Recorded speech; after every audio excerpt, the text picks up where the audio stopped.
میرے ساتھ موجود متحدہ قومی مومنٹ کے قائد بہت محترم رہنما جناب الطاف حسین صاحب، السلام علیکم۔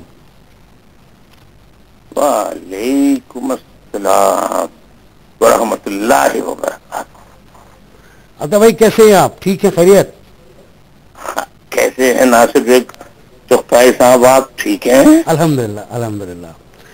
آپ دیکھ رہے ہیں الطاف بھائی پاکستان میں کیا ہو رہا ہے، آپ کے سامنے منظرنامہ ہم پہلے بھی دیکھتے رہے لیکن اب ہم اور آپ پہلے بھی دیکھتے رہے لیکن اب کچھ منظرنامے مختلف نظر آ رہے ہیں۔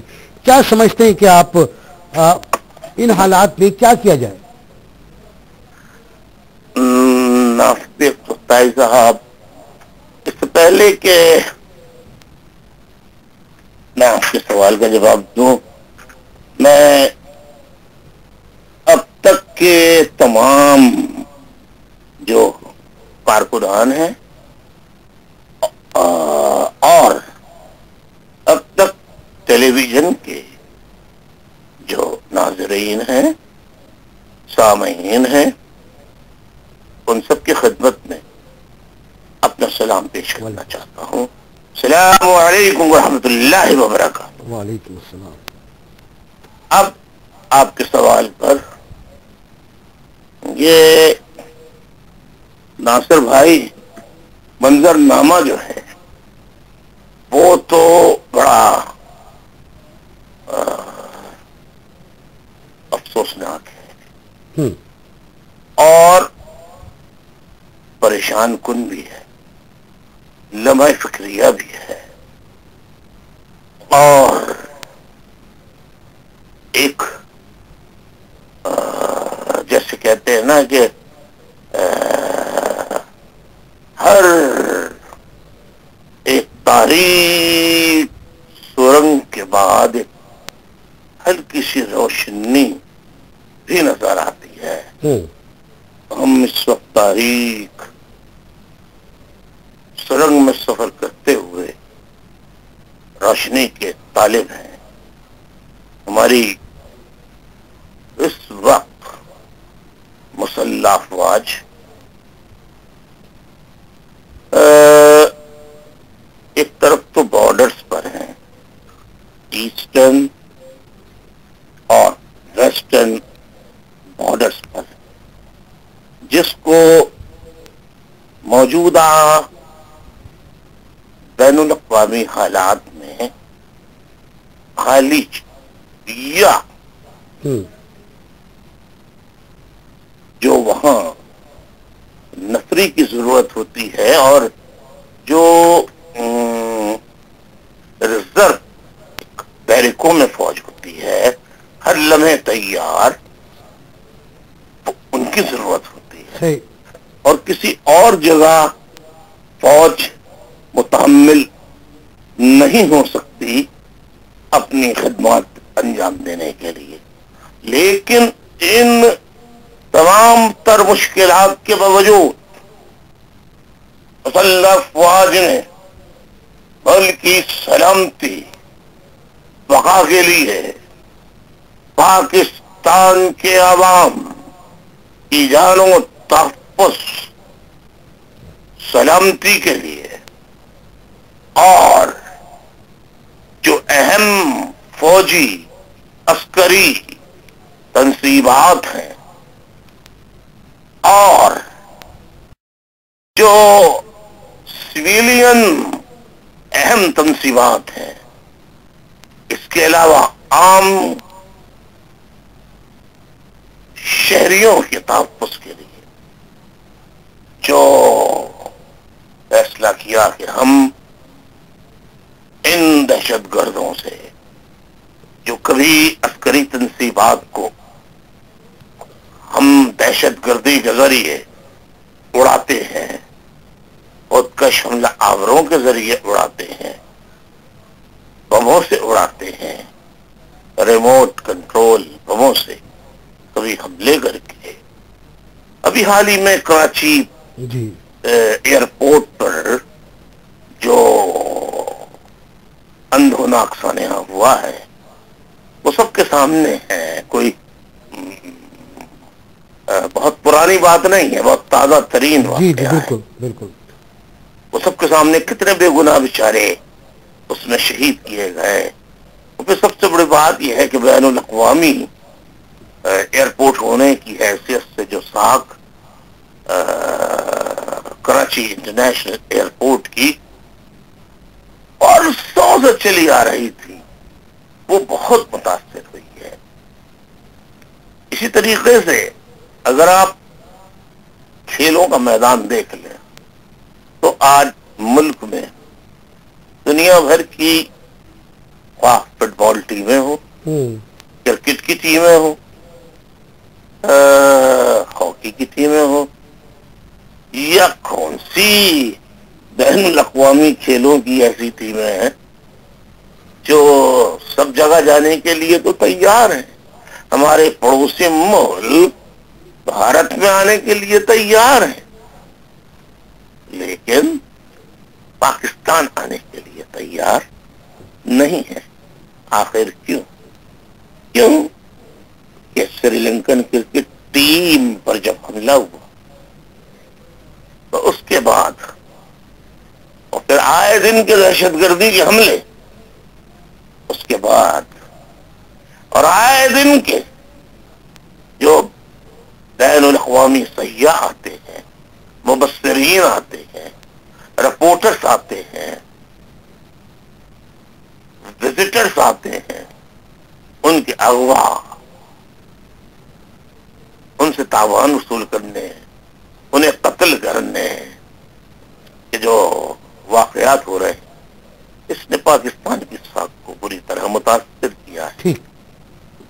اس وجہ سے کون سا میدان ہمارا چھوٹا ہے جو باقی رہ گیا ہے کہ جہاں بغیر کسی ڈر اور خوف کے لوگ آئیں اور دیگر ممالک. بالکل میں آپ سے وہی عرض کر رہا ہوں کہ دیکھیے کہ اگر اس وقت اندرونی دہشت گردیوں سے ہم محفوظ ہو جائیں تو جو کاروباری حضرات ہیں، چھوٹے موٹے کاروبار کرنے والے ہوں، درمیانہ درجے کے یا بڑے صنعت کار، جو اپنا سرمایہ لے کر موجودہ دہشت گردی کی وجہ سے تقریباً میں کہوں گا کہ آدھے باقی بچے ہیں اور آدھے جو ہیں وہ ملک سے باہر جا چکے ہیں اپنا سرمایہ لے کر، اور جو آدھے ہیں وہ بھی ٹوکن کے طور پہ اپنا سرمایہ یہاں لگا رہے ہیں. انہوں نے بھی اپنے شیئرز وہاں لینا شروع کر دیے ہیں، مختلف سرمایہ کاری میں لگانا شروع کر دیے ہیں. معیشت تباہ اس طرح سے ہم معاشی طور پہ بہت تباہ ہو رہے ہیں. اسی طریقے سے جو ہم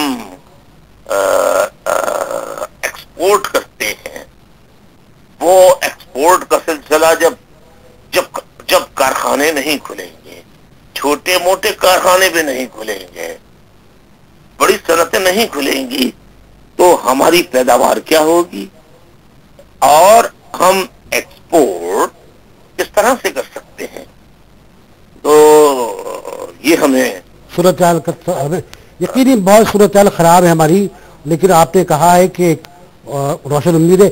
آج کے جو واقعہ ہوا، کل کا واقعہ ہوا، الطاف صاحب، گورنر سندھ نے اس معاملے میں خاص کردار ادا کیا، اور اطلاعات یہ ہے کہ آپ نے ان کو ہدایت کی تھی کہ اس معاملے کو حل کرایا جائے. کس مرحلے پر آپ نے سوچا کہ معاملات ہاتھ سے نکل رہے ہیں اور ان کو حل ہونا چاہیے؟ دیکھیے، ڈاکٹر علامہ طاہر القادری صاحب جو ہیں، ان سے اختلافات، ان کے نظریات سے اختلافات، ان کے منشور سے اختلافات. ناصر بھائی، میں کیونکہ کافی شروع سے آپ کو ناصر بھائی کہتا ہوں، تو سامعین ناصر چغتائی پورا نام سننے کے نہیں آپ بالکل بالکل چغتائی صاحب سننے کے عادی ہوں گے، اب شروع سے عادت پڑی ہوئی ہے تو بالکل بالکل، اور بہت اچھی عادت ہے. تو وہ میں کیا عرض کر رہا ڈاکٹر تھا. صاحب بارے میں کہتے ڈاکٹر قادری جی صاحب سے اختلافات ہو سکتے ہیں. جی جی اختلافات ہو سکتے ہیں، میں تو لیکن وہ ایک رہنما تو ہے، بالکل ان کی ایک جماعت تو ہے، ان کے فالوورز جس میں مرد حضرات ہی نہیں بلکہ نوجوان ہی نہیں، صرف نوجوان ہی نہیں بلکہ خواتین، بزرگ خواتین، درمیانہ عمر کی خواتین، حتیٰ کہ اسٹوڈنٹس لیول جو ہماری بچیاں ہیں جی وہ بھی ان کے لیے. وہ بھی ان کے ساتھ شامل ہیں. تو بہت بڑی ان کو سپورٹ حاصل ہے، اس کا ہمیں بہرحال احترام کرنا ہوگا صحیح. اور کرنا چاہیے. انہوں نے پاکستان آنے کا کوئی ایک دن میں اعلان نہیں کیا اچانک، بلکہ بہت عرصے سے یہ تاریخ کا اعلان تھا. تو پہلے تو ان کے آنے میں کوئی ایسی چیزیں نہ کی جاتی جو کی گئی بدقسمتی سے، انتہائی غیر آئینی، غیر قانونی اور ظالمانہ طرز کی وہ نہ کی جاتی. تو جب ان کے آنے کی تاریخ قریب آنے لگی تو 16 تاریخ کا جو واقعہ ہوا، یعنی 16 جون 16 جون کو ان کے گھر پہ ان کے جو مرکز ہے اس کو توڑنے کے لیے جو بیریئرز لگے ہوئے تھے، وہ پولیس چوکی کو ختم کرنے کے لیے پولیس اور ڈمپر لوڈرز اور جو میرا خیال ہے سارے ٹیلی ویژن نے اس کو دکھایا ہے، ان مناظر کو افسوسناک، کس طرح گولیاں چلیں، کس طرح لوگ جی طرح گولیوں سے نوجوان گرتے رہے، کس طرح بزرگوں کو پیٹا گیا اس سے. مارا گیا جی ہاں. ہے. یعنی ان مناظر کو دیکھ کے آنکھیں بند کرنے یا آنسو آنے یا آنکھیں بند کرنے کے علاوہ آدمی اور کیا کر سکتا ہے، یعنی اتنے افسوسناک. تو یہ اگر نہ ہوتے تو شاید کوئی اتنے توجہ بھی نہ دیتا، لیکن جب ان کے آنے کے دن قریب آنے لگے اور پھر ان کے اعلانات کے، اور پھر اعلانات نہیں بلکہ یہ خبریں باقاعدہ آئی ہیں کہ رات بھر گرفتاریاں اور یہ اور وہ آنے سے پہلے، تو ظاہر ہے کون آدمی، کون پاکستانی ایسا ہے، ہاں وہ ملک میں ہو یا بیرون ملک، جس کو پاکستان کے امن سے، چین سے، سکون سے، پاکستان کی سلامتی اور جان و مال کا جو وہاں پر نقصان ہو رہا تھا اس کی تباہ ہونے کی فکر نہ تھی. مجھے بھی تھی، میں بھی 2 راتوں سے جاگ رہا تھا. جب کل جی آپ نے کچھ پوچھا کیا؟ نہیں آپ فرمائیے. جب کل وہ صورتحال اتنی زیادہ خراب ہوئی تو میں نے گورنر سندھ سے بات کی ہے. میں نے کہا کہ بھائی اس مسئلے کو کسی نہ کسی طریقے سے آپ جہاں جہاں بات کر سکتے ہو بات کر کے اس کو حل کسی طریقے سے ایمیکیبلی، یعنی امن و سکون کے ساتھ حل کرانے کی کوشش کریں. پھر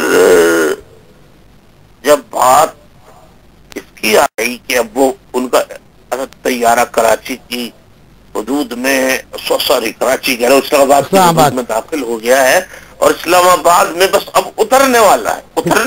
پھر چکر لگایا اس نے. اب وہ اترنے کا انتظار کرتے کرتے جب بہت زیادہ وقت گزر گیا اور چکر لگاتا رہا.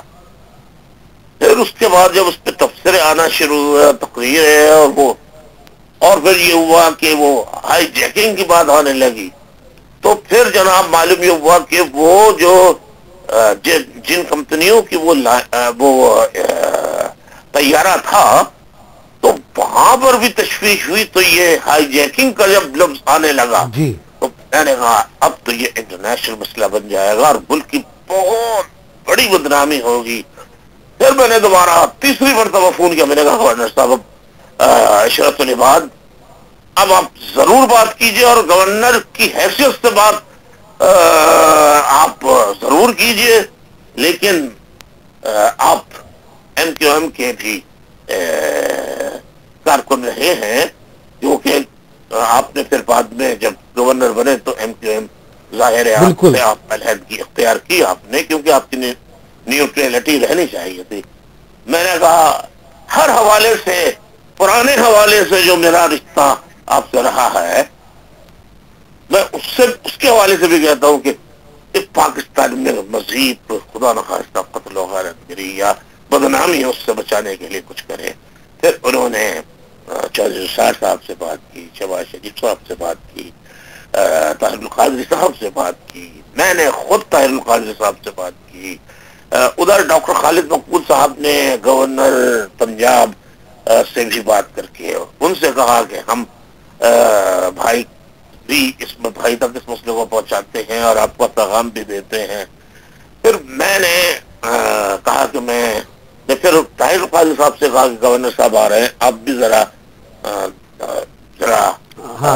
نرمی اختیار کر لے, تھوڑا سا ایسا عمل کریں کہ یہ ایمیکیبلی بات چیت سے ہو جائے, یہ مسئلہ حل تو بہت اچھی بات ہے. پھر جو مطالبات تھے ان کے وہ انہوں نے ان کو بھی بتایا, اور پھر مجھے جب بات ہوئی تو انہوں نے اپنے 4 مطالبات انہوں نے میرے سامنے رکھے. میں نے ایک ٹیلی ویژن کے ذریعے مقامی, کیونکہ آپ کا نام لینا ذرا میرا خیال ہے مناسب نہ ہوگا, ورنہ سب جانتے ہیں میں اس ٹیلی ویژن کے ذریعے کہہ بھی چکا ہوں کہ وہ 4 مطالبات یہ تھے کہ جو بیان کر چکا ہوں کہ صاحب وہ گورنر صاحب ان کے ساتھ گاڑی میں لیکن ایک اچھی بات یہ ہوئی الطاف صاحب کہ یہ مسئلہ حل ہوا اور اس انداز سے حل ہوا کہ کچھ بہتری کی شکل شاید نظر آ جائے. کیا کہیں آپ؟ خدا کرے, ہم نے ہماری کوشش تھی, دعا بھی تھی اور دعا بھی ہم کر رہے تھے. وہ رات بھر میں 2 راتوں سے سویا نہیں میں, کیونکہ اس سے پہلے کئی راتیں جاگتا رہا میں, اسی وجہ سے کہ یہ سب کچھ کسی طریقے سے بند ہونا چاہیے. پھر میں ٹیلی ویژن پہ آیا تھا, پھر میں نے اپیلیں کی تھی. میں دیکھیے میں حکم تو نہیں دے سکتا ناصر بھائی, میں صرف اللہ تعالیٰ نے جو بھی مجھے ایک سیاسی کارکن کی حیثیت سے جو بھی مرتبہ مقام مجھے عطا کیا ہے, تو میں ٹیلی ویژن کے ذریعے اپنی بات بالکل ٹھیک بات حکمرانوں تک, حکام بالا تک کم از کم پہنچا سکتا ہوں, عوام تک وہ بات پہنچی الطاف بھائی, وہ بات پہنچی اور بات میں وزن تھا جس کی وجہ سے لاہور ایئرپورٹ کا جو واقعہ ہے وہ حل ہوا, ریزالو ہوا اور ڈاکٹر صاحب بھی اپنے گھر پہنچ گئے. پھر کبھی انشاءاللہ آپ سے بہت تفصیلی نشست ہوگی, تفصیلی بات کرنی ہے فلسفے پر, تعلیم پر, حکمت پر. آپ کا بہت بہت شکریہ ہمارے ساتھ رہنے کا, ہمارا ساتھ دینے کا اور بتانے کا پس منظر کا.